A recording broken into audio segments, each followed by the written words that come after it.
Hello and welcome to Quays News. I'm Katrina. And I'm Natalie.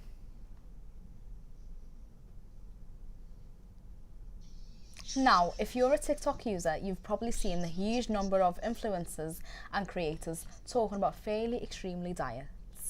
Things like the mussel and cottage cheese diet, the carnivore diet, and the so-called sleeping beauty diet get millions of likes and views. They can include the very restrictive eating to fasting for days at a time. But how safe are some of these diets? Our reporter Snorri Middleton decided to try one out, and why we encourage you not to try this at home.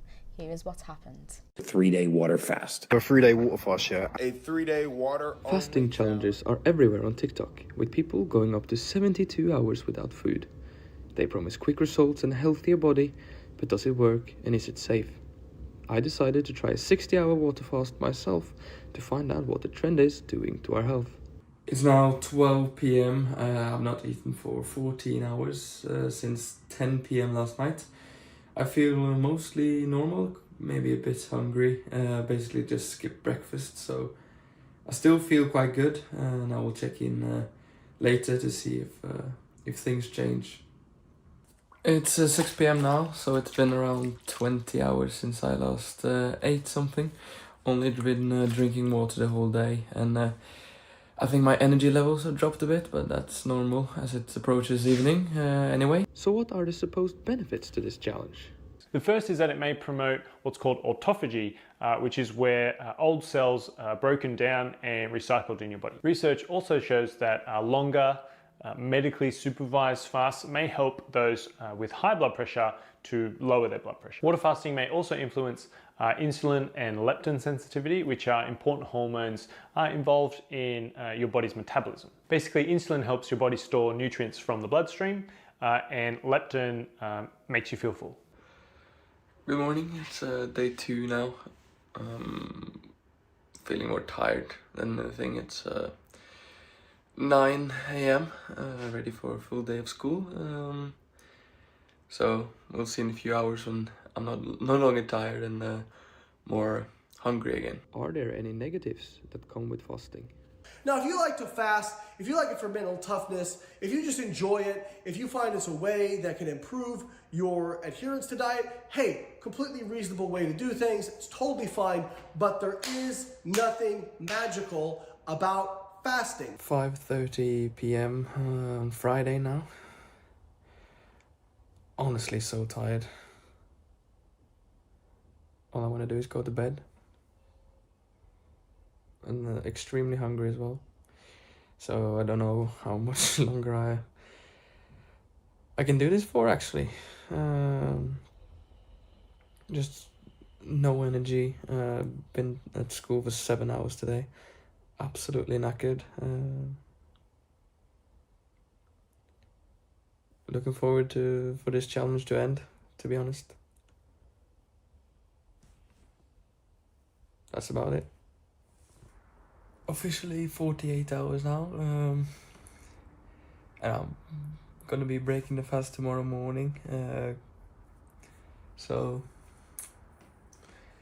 very hungry, very tired, looking forward to getting this over and done with. And on that note, I could finally break my fast with the best tasting smoothie I ever tried. Rising travel prices are hitting students across Greater Manchester, especially those studying in Media City, where commuting by tram or bus can take a big chunk out of a weekly budget. I have been speaking to students about how the cost of getting here is affecting their university life.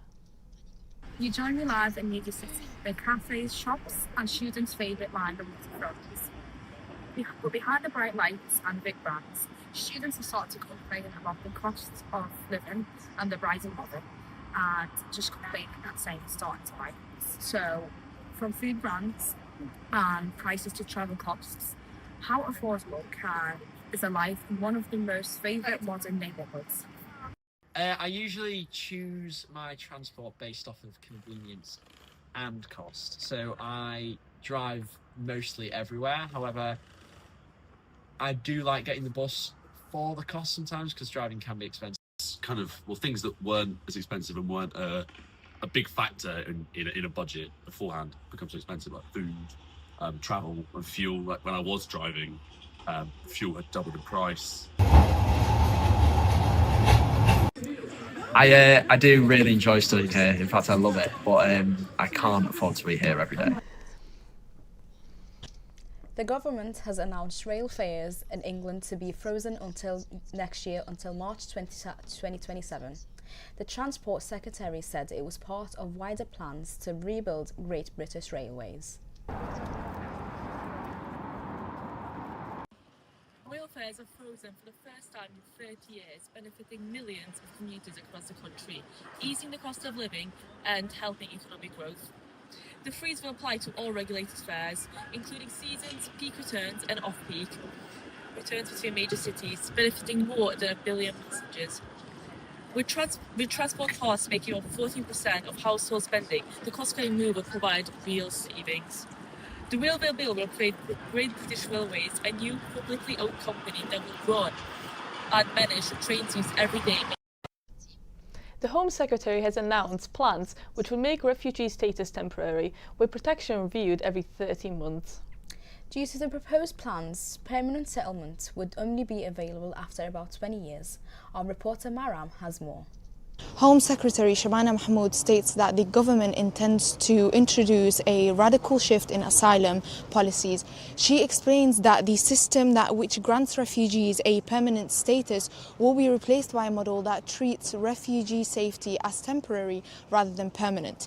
Mahmood also noted that the pathway to long-term residency will become significantly longer, with permanent residency being granted only after 20 years rather than the current 5-year period. She emphasised that these changes are to help reshape the overall approach to asylum and migration, and that the government is preparing for a comprehensive plan to implement this new direction. Maram Zino, Quays News. Last year, it was estimated that £9 million people visited the Manchester Christmas markets, and with its popularity at the forefront this time of the year, the streets are packed with people exploring all of the stands across the city. The areas across the city are loud, crowded, and can be slightly overwhelming, with people visiting from all over the country. If the hustle and bustle is not your style, there are many other markets in around Manchester that will be better fit. The GRUB's festive Christmas markets in St John's Court Club Winter Assembly and Quayside Market, which are loved by the regulars and deserve to be known more by people around. This one specifically, why I come back to this one, because it has a variety of people. It brings a rich footfall when people come through here, so that's why I specifically come back to this one. To mark the festive season in Salford, the Black Friar has shocked passerbyers with its extravagant Christmas decorations. The display has caught the attention of local media, with many now referring to it as the most Christmassy pub in Salford. Chloe Mackler went to find out more. The festive season has arrived in Salford, and one pub in particular has gone all out to show its Christmas cheer. The Black Friars in Salford has really gone all out, with 3,000 baubles and various more twinkling lights on its facade, all designed by Cheshire-based artist Kelly Louise Chapman.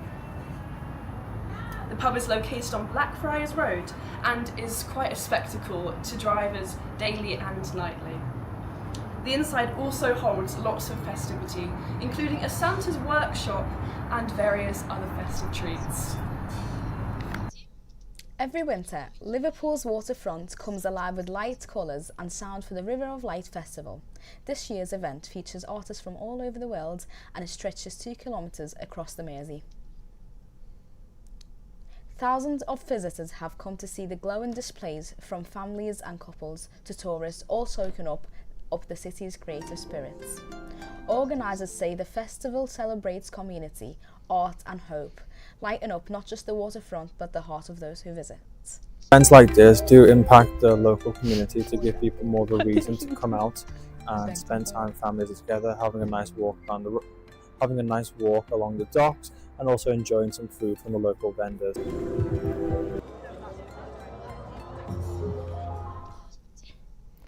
sport now, and last night Manchester United lost 1-0 to 10-man Everton after a strange red card situation. Our reporter Renat Endel reports from Old Trafford. Yes, it was a poor and disappointed Manchester United display last night. They lacked intensity and struggled to create clear chances, even though they played against 10 men for over 80 minutes. Kieran Dewsbury-Hall gave Everton the lead after a long shot from just outside the 18-yard box after running through a sloppy defending by Bruno Fernandes and Lenny Yoro. This is Everton's first win at Old Trafford since 2013, where David Moyes was the manager for Manchester United. And this is also the first ever away win as a manager for David Moyes. This after failing on his previous 17 attempts. But the biggest talking point is of course the red card for Everton midfielder Idrissa Gana Gueye. He got sent off after slapping his own teammate Michael Keane in the face. It happened after the two had a heated confrontation before Gueye slapped Keane in his face. Something you almost never see on a football pitch. Both managers said after the game that they disagreed with the decision and that they felt it shouldn't have been a red card. I don't agree with that sent off. So I'm going to say that it was, we can fight with the teammates. I know it's a violent conduct, the referee explained.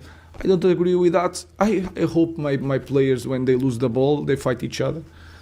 I thought the referee could have maybe taken a little bit longer to think about it. Maybe just gone over and sorted it, had to think about it.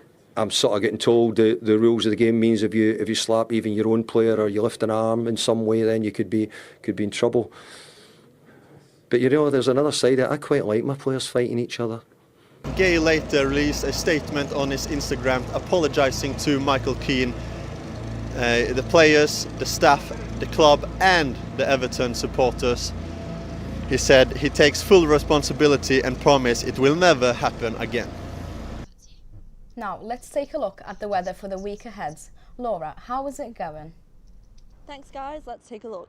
The rest of today is looking dry with temperatures dropping to around 2 or 3 degrees, and into the early hours of tomorrow there'll be an overcast of clouds with temperatures still in the low figures.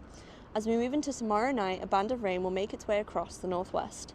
And the rest of the week looks like there's going to be a mix of wet and dry weather, but what else can we expect from the northwest? There'll be a peak of around 12 degrees on Thursday, but overall we'll be seeing temperatures close to freezing. So if you're travelling anywhere this week, make sure to wrap up warm and pack an umbrella just in case. That's all from us today. Thank you for joining us. See you soon.